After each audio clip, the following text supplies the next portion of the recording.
Oke, selamat malam semuanya. Assalamualaikum warahmatullahi wabarakatuh. Perkenalkan, nama saya Andra Hari Kristanto dari Ilmu Komunikasi Untak Surabaya.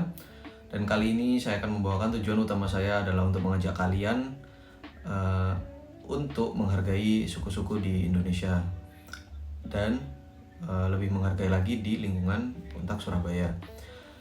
Dengan judul menciptakan pertemanan yang terlepas dari perbedaan suku di lingkungan kampus Untak Surabaya. Oke, halo teman-teman, Bapak, Ibu, dosen, dan seluruh teman-teman yang sudah menyaksikan video ini. Terima kasih sudah menyempatkan waktunya. Sebelum itu, pasti di Indonesia banyak sekali suku-suku dari Sabang sampai Merauke. Coba kita lihat sekeliling. Pasti di sosial media maupun di real life, kalian pasti melihat warna kulit yang berbeda, mendengar logat bicara yang berbeda, mungkin tahu bahwa kita berasal dari kota yang berbeda hingga pulau yang berbeda-beda. Jadi teman-teman, inilah Untak Surabaya, sebuah rumah bagi kita semua yang datang dari Sabang sampai Merauke, kumpul di satu tempat hanya untuk menempuh pendidikan. Tapi di antara semua keberagaman itu, apakah kita pernah benar-benar memanfaatkan keberagaman ini? Yang pertama, mengapa keberagaman itu adalah kekuatan?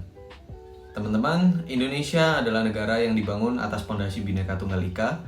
Kita bukan hanya terdiri dari satu suku, tapi ratusan suku.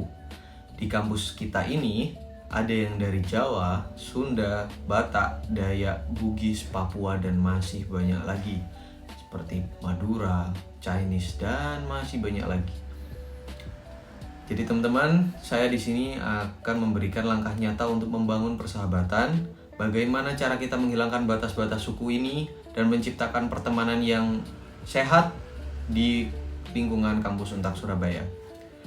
Oke, saya punya 3 cara yang paling mudah yang dilakukan oleh kita semua, apalagi Gen Z yang mayoritas tidak suka ribet.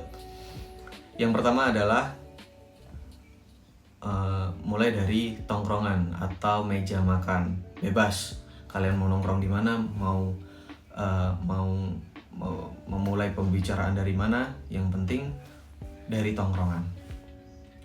Jangan hanya duduk di dalam satu circle Anda, coba keluarlah dan berkenalan. Ajak teman atau orang yang kalian kenal atau di lingkungan kampus, di kantin kampus, ajak teman yang sukunya berbeda. Lalu kalian coba untuk makan bersama, tanyakan apa saja perbedaan-perbedaan di suku yang kalian punya, yaitu di Untak Surabaya mayoritas adalah suku Jawa. Apa perbedaannya dengan teman kalian yang berbeda suku?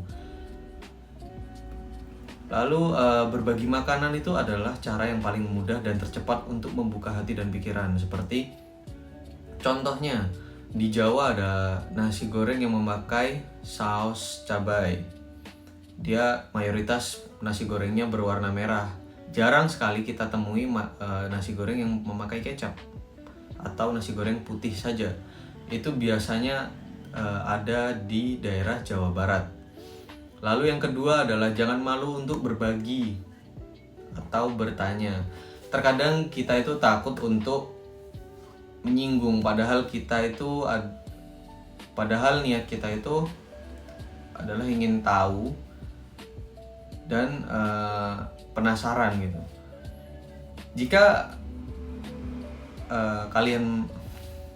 Jika teman-teman penasaran dengan logat atau kebiasaan teman, tanyakan dulu dengan sopan dan terbuka. Gunakan kalimat seperti itu bahasa apa? Coba ajari saya satu kata, atau ini artinya apa kalau di lingkunganmu sana atau di rumahmu sana.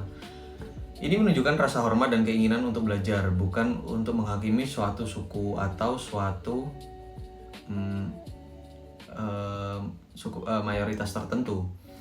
Yang ketiga adalah fokus pada kesamaan bukan perbedaan, dimana kalian itu harus fokus mencari benar-benar kesamaan agar kesenjangan suku ini bisa menghilang. Contohnya, kalian sama-sama Untak Surabaya, kalian sama-sama sama-sama menggapai ilmu yang sama di Untak Surabaya, kalian mempunyai hobi yang sama, fokuslah pada hobi dan cita-cita yang sama. Perbedaan suku itu akan terasa sangat kecil ketika kalian punya tujuan yang sama dan tujuan yang sama di bangku kuliah. Contohnya dalam berita yang saya kutip adalah dari Universitas Nasional UNAS yang menegaskan komitmennya sebagai kampus yang menjunjung tinggi nilai kebinekaan Tunggal Ika dan menolak segala bentuk tindakan rasisme di lingkungan akademik. UNAS menyebutkan bahwa memandang perbedaan sebagai kekayaan yang harus dihormati, bukan dijadikan alasan untuk memecah persatuan. Sikap saling menghargai dan menghormati menjadi landasan utama dalam setiap aktivitas akademik.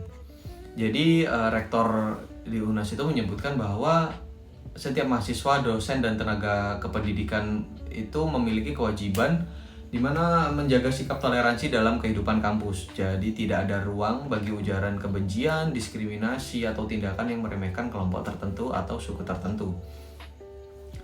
Jadi teman-teman Untak yang saya cintai, kampus ini bukan sekedar tempat kita untuk mengejar nilai A. Kampus ini adalah laboratorium sosial di mana kita itu dilatih untuk menjadi pemimpin masa depan Indonesia yang baik dan benar. Jadi jangan biarkan tembok suku itu menghalangi kalian atau membatasi potensi-potensi kalian dalam berteman dan pengetahuan Anda. Mari kita ubah lingkungan Untak Surabaya ini menjadi miniatur Indonesia yang paling hangat, inklusif, dan saling mendukung satu sama lain. Mari kita bersama-sama menggunakan 3 gerakan. Buka mata, yang kedua adalah buka hati, yang ketiga adalah ulurkan tangan. Mulai hari ini tantang diri Anda semua, tantang kalian semua untuk menyapa dan berteman dengan satu orang yang sukunya berbeda-beda dengan Anda. Rasakan betapa kayanya hidup ini, rasakan betapa luasnya Indonesia ini, dan rasakan betapa sempitnya ilmu yang kalian tidak peroleh ketika kalian tidak berteman dengan suku lainnya. Mungkin itu saja dari saya. Terima kasih. Wassalamualaikum warahmatullahi wabarakatuh. Salam sejahtera.